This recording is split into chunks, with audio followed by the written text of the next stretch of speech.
Hey there. I'm heading to a piece of property just to get some drone footage of it, a pretty good sized listing we have.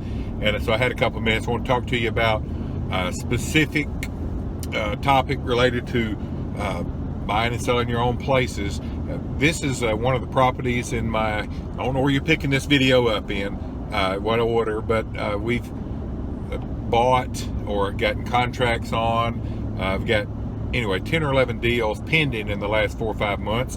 One of them firmed up today. It's been going back and forth for several weeks, but it got firmed up today. Everybody's contracts, sent a deposit to the title company. Everything is just locked down on it, so it's a firmed up deal. And this particular tract came to being, it came into play for us because we were able to solve a problem on it. That's the main subject what I want to talk about today. Sometimes you're able to make good deals on a property because you're able to solve problems that other people can't, or you're able to overcome costly challenges on a tract that other people can't.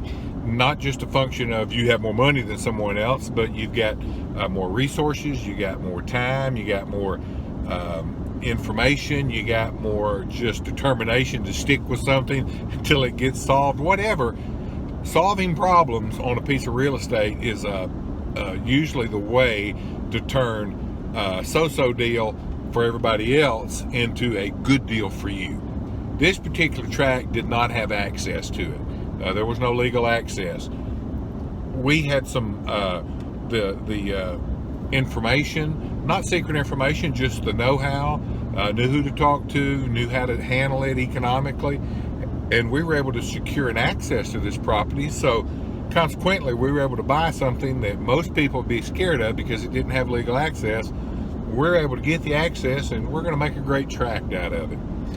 That's just one of many different problems that can pop up on a rural tract that if you can solve, you might be able to make a deal. Another example comes to mind are properties where there's title issues because of a number of heirs, or there's a lot of undivided interest in a property, meaning more than one person owns it, usually a number of people, and they all have different portions or percentages of interest in it. It's called undivided interest. If you and I owned a property together, you and I would own an undivided 50% interest each in the property. Well, if we had a partner in it too, there's 3 of us, we all own an undivided third, and the partner dies and he has a wife and 3 kids, well, you can, now they take his place in the chain of title, and now there's a lot of, it can create a lot of issues. And if you have family property, that's especially where properties get complicated and become a mess over time. Long story very short, the record in my experience on a piece of property, a large piece of property that we did real well on, we were able to track down and get signatures on 33 heirs for them to all sign and convey a piece of property. It took a long time. 33 people finally signed off on a piece of property. We were able to buy it. We were able to sell it, make some money. So we solved that problem. A lot of people give up way before the 1.5 years it took to get the clear title on that property. They don't want to go through all that, the fights, the heartaches, the irritation of it. But if that's what you do, it's what you do. You may be able to solve problems on a tract because you can stick with the issues and just see them through to completion when most people give up. Another thing, sometimes it costs money to be able to buy a piece of property and do things with it to be able to make some money. But you may have partners, family members, friends who maybe are in the dirt business. They've got a bulldozer, they've got a mulcher, they've got track hose.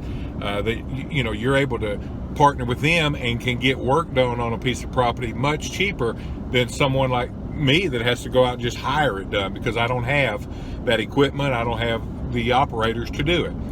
Now, I've rented equipment and done some of the work myself. That's similar. If you have that ability, that'll save you some money, and you could make some deals. But being able to just bring partners into a deal that they can use their tools, their resources, their skills to, you know, bring value into the deal, that's great. Having a surveyor maybe go in a deal with you, that's a friend, a family member, get the surveying done, you know, really cheap as opposed to costing the rest of us, you know, more money.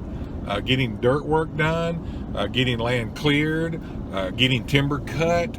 There's really no end to the number of possibilities that you could find, you know, could put on the table regarding potential issues or solutions you need, and then having friends, family members, partners that can bring the resources to bear on that. So anyway, all that said, we're able to make a deal on a piece of property today because we're able to solve a problem. That's a good way to look at tracts, figure out what the problem is, why it is the way it is, and if you can solve it, would that make that property more valuable?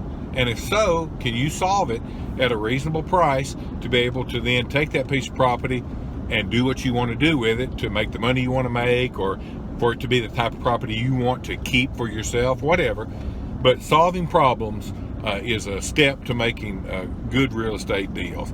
Take the same principles I've talked about and just apply it. You can apply it to houses, commercial buildings, any piece of real estate where you can solve major problems that are hanging everybody else up. There may be a deal in there for you. So anyway, keep at it, hang in there. Hope you have a good day. Bye.